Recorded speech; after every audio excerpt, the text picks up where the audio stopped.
Sadler, and this is the Washington Times Politically Unstable. Today, we're joined by Pastor Dumisani Washington. He is the founder and CEO of the Institute for Black Solidarity with Israel. So, Pastor, I want to get started. Why did you feel that you needed to establish this institute in the first place? It was founded in 2013. This was a few months after my first trip to Israel as a Christian pastor, along with the group Christians United for Israel. I went on to serve with CUFI for about 7 years. After that, I wasn't on staff at the time. I was already an Israel supporter, and I was also an advocate for the persecuted church, particularly in Africa. So these things are already passions of mine when I was there, but I left. The only way I can explain it, coming away from there and praying at the Western Wall with a strong sense of doing this, strengthening the tie between the Black and Jewish communities and between Africa and Israel. And that's how IPSI was born, basically. So, I mean, we are seeing in America, in poll after poll, eroding support for the state of Israel among African Americans and among Blacks especially. And I was wondering, why is this? Well, I push back a little bit on when I hear those questions, only because there's a larger context that's here. We are finding that Israel support is waning among multiple demographics in the United States, not just among African Americans. And even in terms of African American support, it's not eroded to the point where people believe. In other words, age has a big thing to do with it, right? Younger people are tending to side with quote unquote Palestine, right? And the older ones, Black or white, tend to side with Israel when it comes to the actual conflict.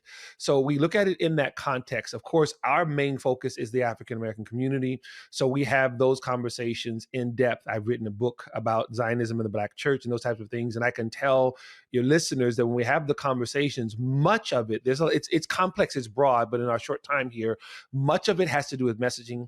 Much of it has to do with propaganda, specifically propaganda that was targeted at the Black community started in the late 1960s. I tell people often, kind of a tongue-in-cheek, if they understood the level of the Soviet-style propaganda that was targeted at my community, they would wonder why anti-Semitism or anti-Israel sentiment wasn't higher in the Black community than it is now.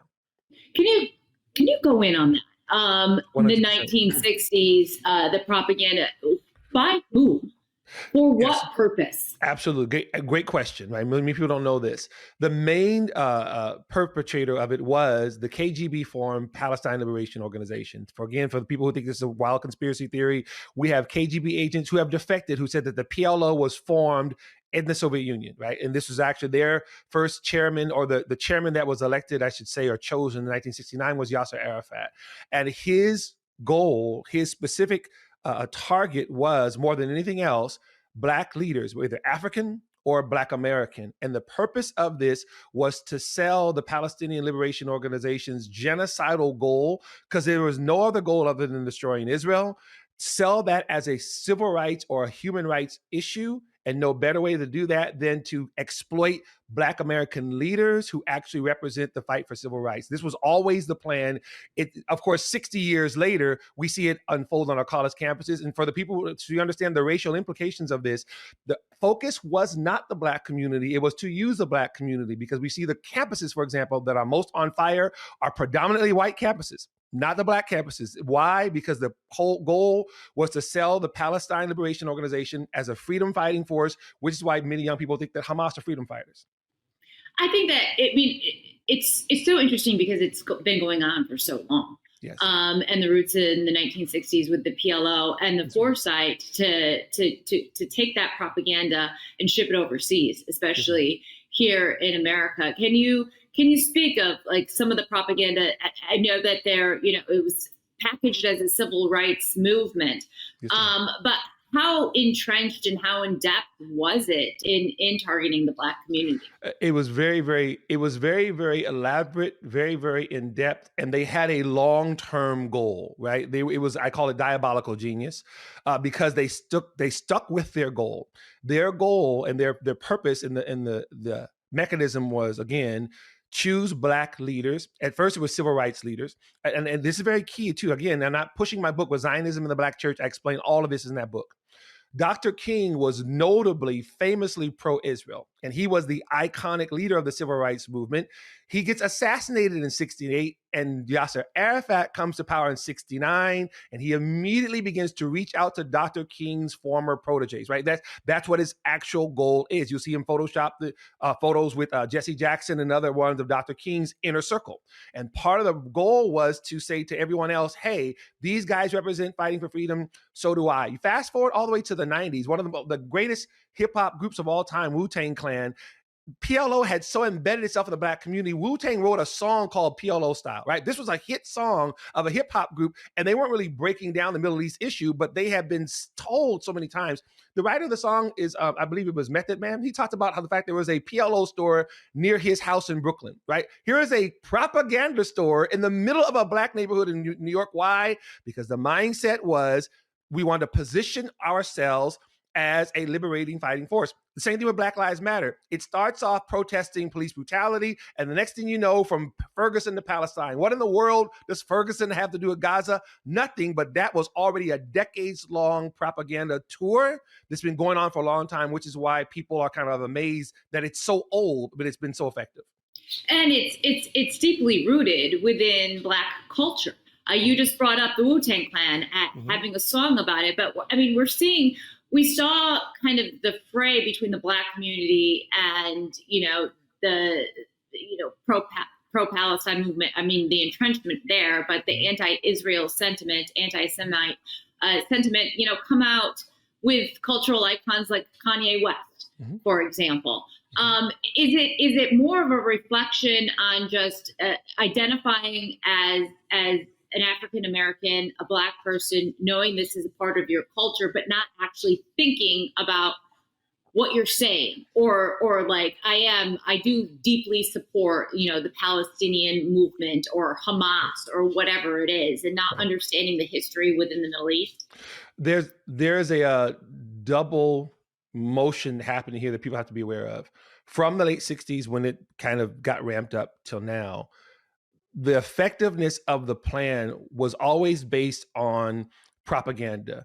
Me not telling you the real story, me giving you boilerplate, me giving you, whatever it is I need you to believe. So in other words, I'll say, you see how racist these cops were to this Black person, this Black neighborhood? Yes. Well, that's what Israel does to Palestinians. Now, what I just said is not true, but if you don't know that, if you don't understand what's going on in Israel, you don't understand what the Palestinian Authority is, who Hamas is, and all those things, you'll accept it, if not on an emotional level. And this is where I want to say this part too. There have always been Black voices, the majority of them, who did not buy any of that and pushed back.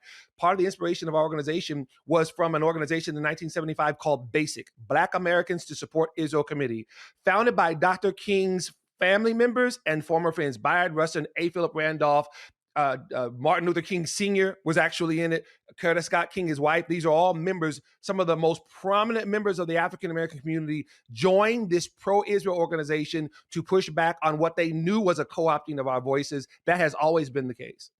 So how do you reach, the Black community in America, 45-year-olds, 50-year-olds who were raised in this culture, maybe their parents strongly believed in it. And how do you reach out to them and tell them that, you've been brainwashed, essentially? So for what we do, and I appreciate that question because it gives me opportunity again to say our organization, what we do, ibsi.org.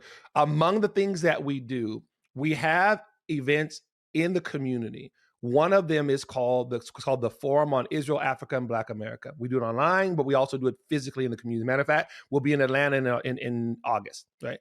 And what that is a gathering of Black leaders, whether they're pastors, clergy or non-clergy, and we unpack all of these things in a workshop style. In other words, to answer your question, education and empowerment is the key. If propaganda is exploiting what's going on, the truth is always what's going to actually, at the very least, begin to unravel the lies that have been told, right? And so when we have those meetings, so people who are wondering whether they're older or younger, because we have a multi-generational kind of connection that we do, inevitably, the overwhelming response to what we do is, thank you. I did not know. I was not told. And this is why we as a Black-led organization take it upon ourselves. If it's propaganda that's exploiting our community, then it's not the Jewish community or somebody else's community's responsibility to come to our community and then begin to dispel those lies. We work with the Jewish community, but we take the responsibility of saying that they're not going to take my voice as a Black American and my actual legacy and then apply that to terrorists and say that somehow the freedom fighters from my community are comparable to Hamas. That's a lie, and I take great offense to that. I mean, what do you think the biggest rumor or misconception is about the state of Israel?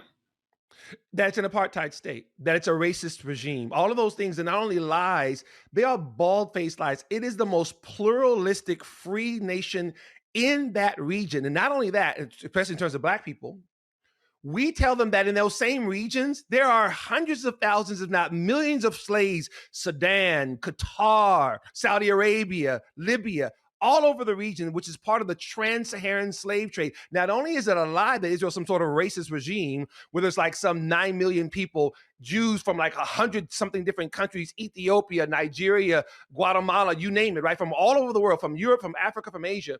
What you have there is this consistent lie that has been told again for so long. People believe it.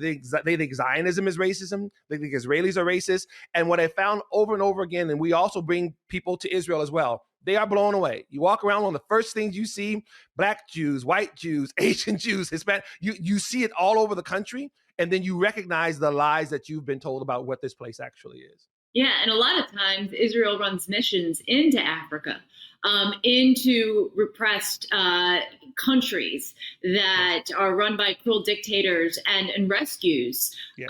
It rescues Jews and there are Black Jews out there. Yeah. There's a lot, and brings them to the state of Israel and allows them to have a free life. And those stories are never told.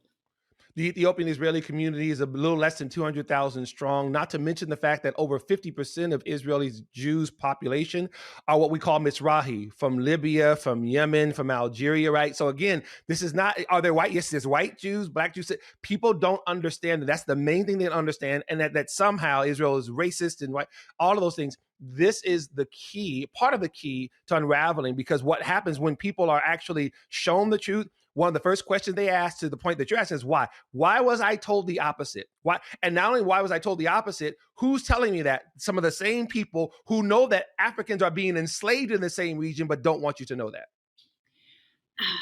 I mean, it's really nefarious, but I think this was brought to light to a lot of people in this country by seeing these protests erupt on these college campuses. Yes. And our youth being coerced or led to believe the same propaganda. It is expanded beyond the Black community that they focused on in the 1960s, yes, and to higher education. Yes. How do you think this happened? Well, again, I want to reiterate that was always the plan. When they were going after the young, what they called, Dr. King called the young militants, the Angela Davises, the Stokely Carmichaels, the Black Panthers, when the PLO and the KGB were focused on those young Black people, their focus was not the Black community. It was to use them as an icon. Any more that when Nike put their shoes on Michael Jordan, their focus wasn't just the Black community. It was everybody wearing the shoes because this amazing Black basketball star was doing it, and it worked, right? It was all marketing, right? That was the point. So yes, again, to your point, on the college campuses, the vast majority of them, which are majority white campuses, right? These are the ones that are the most on fire, the Columbias, the NYUs, the UCLAs, the Michigan State. Why? Where the population of the Black population is less than 2%, right? The point was to get these kids to see this as a civil rights issue, even though they don't understand. And again, I have children that age. I never really, it's not really about them, not that you're saying it is. It's not about them. It's about the adults and the gatekeepers who allow them to be brainwashed in that way. And who are the main perpetrators? Governments like Qatar, governments like China that spend billions of dollars to hold entire departments in their control to give this propaganda to these young people. This has been going on for a very, very long time. And so now what America is dealing with is decades of this disinformation that started with the targeting of Black leaders, right? But it's spread everywhere, which was, again, always the goal. So how do we unravel this? Is it even possible? Where do we start? Because, just a few weeks ago, Greta Thunberg was on her yacht sailing to Gaza to, spread awareness of this apartheid, this not apartheid, but like this oppressor state, which is that of Israel. Yes, ma'am. Yes, ma'am. So again, it starts with the education process of it again, and it has to be relentless in that way. Never want to sound like a wet blanket, but I have to be really honest with people. The propaganda that you and I are discussing that's 60 years old obviously is not going to be erased in the next couple of months. This has been deeply embedded. As a matter of fact, those young people back in the 60s and 70s that were being brainwashed are now tenured professors who are retiring after having now mentored other people. So you're talking about 2 full generations of this. That's how deeply embedded it is, right? So what you have to do then is it has to be a launch of education, and one that is empowered. That's why we saw education and empowerment for us is always the same thing, because knowledge is power. There has to be now the actual teaching of these things, which is what we do. We go through the community. We empower other leaders to share these things as well. And we encourage them to go to our website and get the information. And I'm saying, I was going to be very, very clear. We are the only Black-led pro-Israel organization that we know of. And I'm not blowing our horn, nor am I saying something negative. I'm saying it's just the truth, just like it was true back in 1975.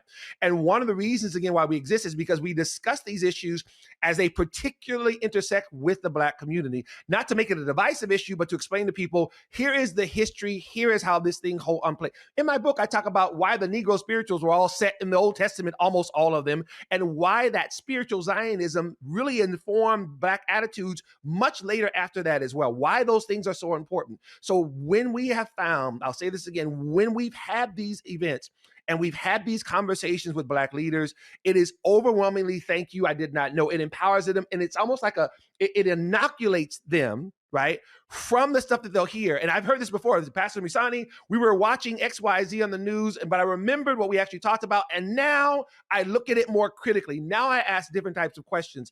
And that just has to be the case. We enjoin everybody, regardless of their ethnic background. If you're a lover of truth, if you want to see real justice, real peace, then commit yourself to that, right? And whatever your organizations are, don't be afraid. Can I say this last thing? I know I'm long-winded as a pastor. Go Often ahead. what happens is that because of what you and I are talking about is somewhat controversial, people shy away from it. And I get it, right? You want to sound political and sound racial, but how has that worked out for us as a nation? It hasn't worked out at all, right? We have to be willing, tactfully, yes, with maybe an elaborated or elongated amount of time. Let's actually spend some time discipling, if I can use a Christian term, right? There has to be the commitment, because if we're afraid to actually deal with things, if I'm not going to call out Islamic terrorism that's destroying people's lives for fear of being called an Islamophobe, I've already lost.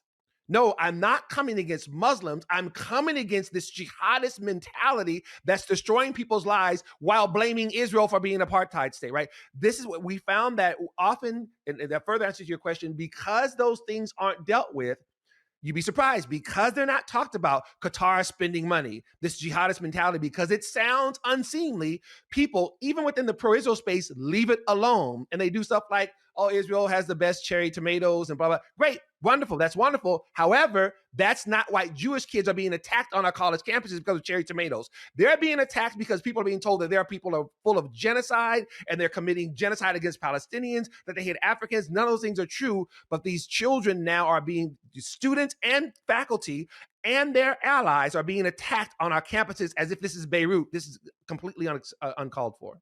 All right, we've got to wrap this up, but please tell our viewers about your website, about your books, how to find you, and how to further spread this word. Because you're right, it's so refreshing to have you on and speak so honestly, openly, and unapologetically about this issue that has taken, that was totally intentional by the PLO back in the 1960s.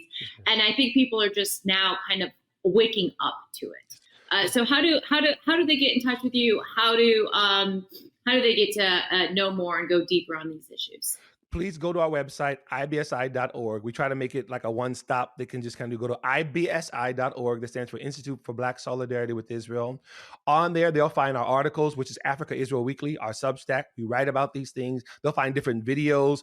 Eldridge Cleaver, who was a Black Panther but became a Zionist, Dr. King's Pro-Israel Legacy. All these things are there, and we're always adding things there as well. I'll also tell people, particularly if you are a Black American leader or African leader or pastor, you can also join our emailing list, and we have monthly events that we do with our what we call IPSI Pastors Present, and we also do our forum both every week and then in person in different parts of the country. IBSI.org will give you all that information. Well, Pastor, thank you so much for joining us today on Politically Unstable. We really appreciate your insight. Thank you so much.